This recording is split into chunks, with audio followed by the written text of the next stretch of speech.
حكاية صانع معروف، حكاية مسكين. قدمت كل السبت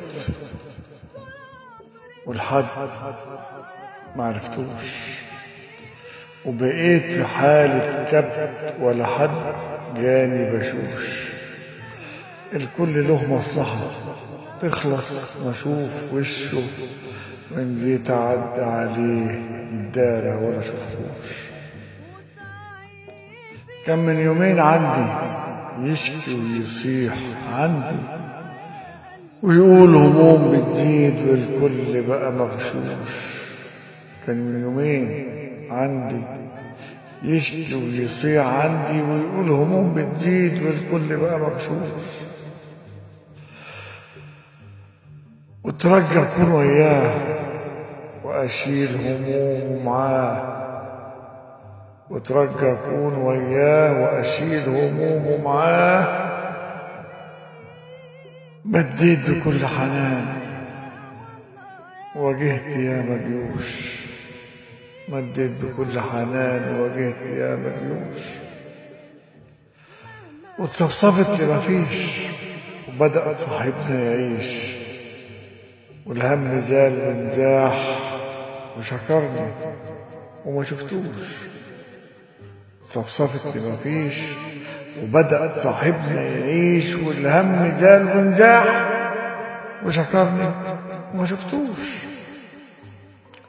ويمر يوم ورا يوم، ويمر يوم ورا يوم، ويجيني زيه هموم، واشكيله زي ما كان يشكي وقلبي ملوش.